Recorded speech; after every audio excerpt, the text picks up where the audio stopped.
Hey guys, this is actually Kang of ESPN Esports. I'm joined by Valdes, one of the LCK casters here at Seoul, South Korea, and we just come out of the final day of Rift Rivals as LCK takes the prize. So, hello, 안녕하세요. 안녕하세요. So, Valdes, I know that you weren't casting today, but you were at the crowd watching the final day of Rift Rivals. How was the experience for you? How was it watching the LPO versus LCK and LCK win the series? Yeah, it was electric. I mean, there were so many fans here today. It was nearly packed out to the brim, right? So many fans here, not just Korean, but also a huge Chinese section and all over the place. It was super exciting. I was expecting LCK to win, actually, so I'm happy that my prediction came true. And yeah, I mean, it was just awesome to be part of this event and watch it live as well. Because many people leading into this finals did predict that LCK was going to be a win, but it was in quite a stark contrast to last 2 years where LPO was pretty dominant throughout the whole tournament. And what was it like watching LCK actually come on top of LPL? Yeah, I mean, it's interesting because, especially coming from MSI, everybody's kind of saying, okay, well, Korea hasn't won anything in a long time, right? Everybody's kind of dumping on Korea. Even people in the Twitch chat are like, you know, fourth best region and all this stuff.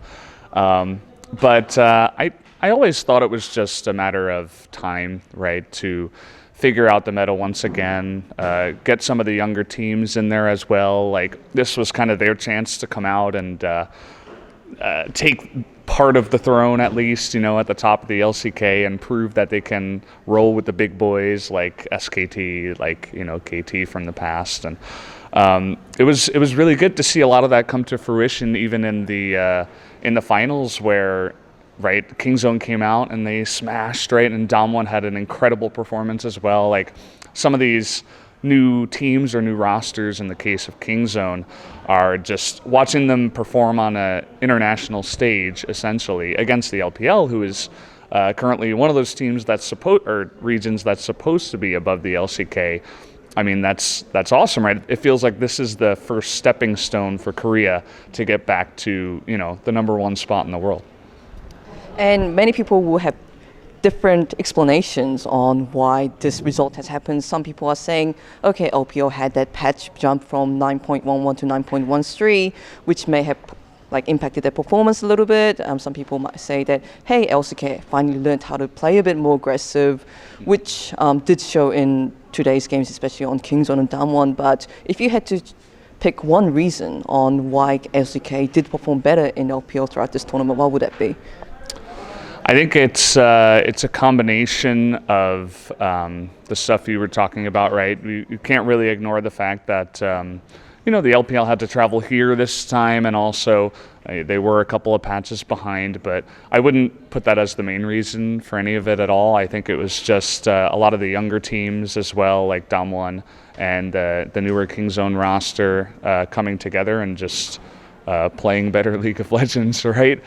In terms of one reason, I mean, I think it's Korea is learning the new aggressive meta, and they're playing it really well, and a couple of like solo superstars as well are really coming to the forefront. Like Nuguri is playing to an incredible level, and Showmaker as well. As you can tell, I'm on the Damwon hype train.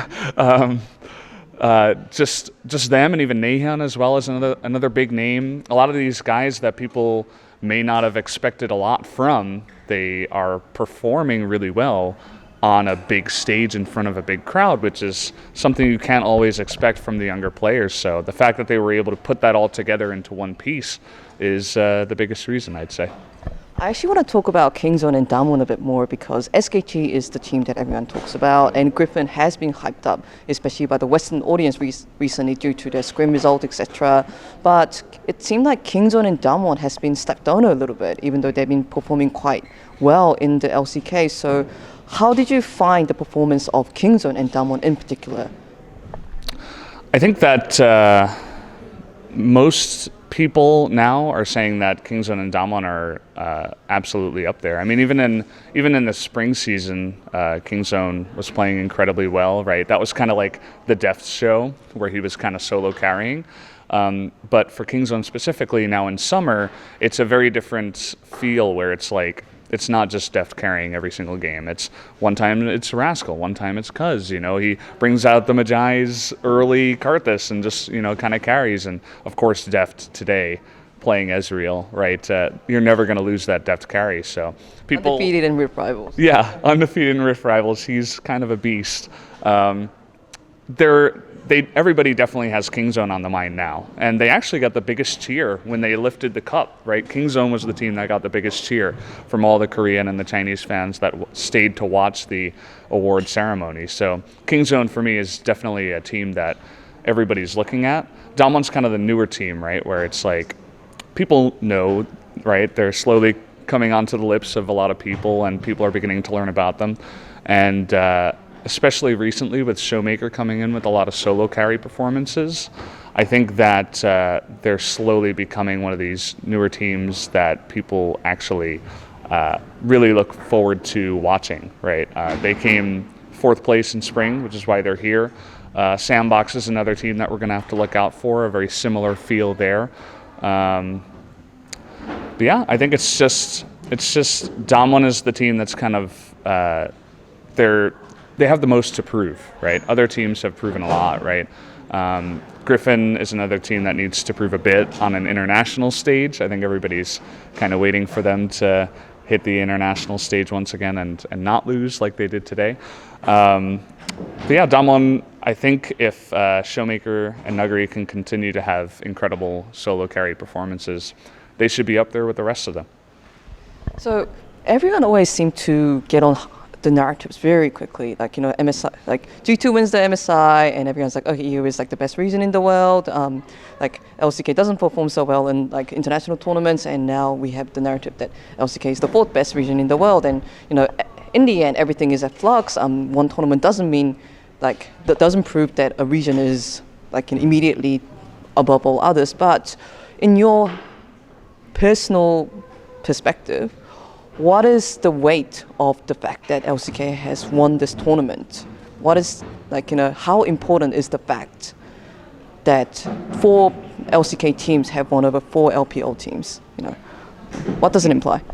I think it's pretty big. I wouldn't say it's massive, right? Rift Rivals always has a lot of critics, right? People come in and say, "Oh, you're taking an extra week to force these teams that you're kind of punishing them for doing well to like come out here and have to prepare really hard for another international tournament."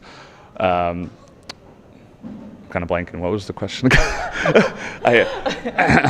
What was the weight of the tournament? So a lot of people like to criticize it, right? But I think it does prove that the LCK is on the rise again. Like I said before, it's kind of that first stepping stone, right? They fell, right, kind of off the cliff a little bit, the slow fall down, and now they're on the uprise once again. And say what you will about the tournaments, they're still playing great League of Legends, right? You could tell that both regions were trying really hard, and the LPL, the 4 best teams, right? I wouldn't say that Jingdong currently is one of the 4 best teams, but great teams from China. The Korean teams did defeat them today, and I think that does say a lot for Korea. I think the biggest thing in the change of Europe winning the MSI is that Europe is finally becoming a contender, right? It's like one extra region to add to the pile, and one win in MSI is not going to prove like, oh, they're the new best region. And a lot of people even say, oh, G2 is just the best team and they're not the best region and stuff like this. But it's just that added effect of, okay, now we have even more competition, right? Which I really do like. So, yeah. Okay, cool. Thank you very much. And finally, so we had Kingzone, SKT, Griffin, and Damwon Gaming competing for Rift Rivals. Many people were disappointed not to see Sandbox Gaming in like the Rift Rivals, who are currently in the 2nd place in LCK. And there are just many exciting teams currently contending at the summer split for LCK. And it just seems that the race for Worlds for LCK has become harder than ever. Yeah. So if you had to give your bold prediction now on which 3 teams are going to go to World Championship this year from South Korea, who would they be? All right. Well, I've definitely put a lot of thought into this before. I think SKT is almost definitely going to make it. I think you earn too many points from the spring season, right? It's hard not to make it on points. They're already coming back in the summer season. They're showing that they're coming together as a team. They're learning the meta, right? Their drafts have improved. And a team like SKT, I mean, you can only hold them down for so long. Like even if they don't get the points, I think they'll perform very well in the World's qualifiers for Korea. That would be one team that I think is still going to make it. Which again, for non-SKT fans might be disappointing because, they want to see all these new, flashy teams that are coming in. The other 2 teams, I think it's hard to say because I have 3 big teams on my mind. Probably, I don't, Sandbox is doing good now, but I think they still have a lot to prove. If I had to say, it's between Kingzone, Damwon, and Griffin for the last 2 spots. For summer, I don't think Griffin is going to win. I think they're kind of just like seasoned pros, right? They're really good in season, and then once it comes down to it, they kind of, they flounder a little bit. Even like we saw today, right? They're going up against a great team, FPX, of course, but they weren't able, once again, to perform. And I don't think that's really going to change, unfortunately. Damwon has proven that they can perform. Kingzone has proven they can also do it as well. Those would be my 3 teams, I guess. Kingzone, Damwon, and SKT. Okay, and we'll see what happens when we get close to the World Championship. But thank you so much for your time, Brandon Valdes. And this was Ashley Kang for ESPN Esports, joined by Valdes of the LCK casting crew. And for more League of Legends and LCK content, check out espn.com/esports.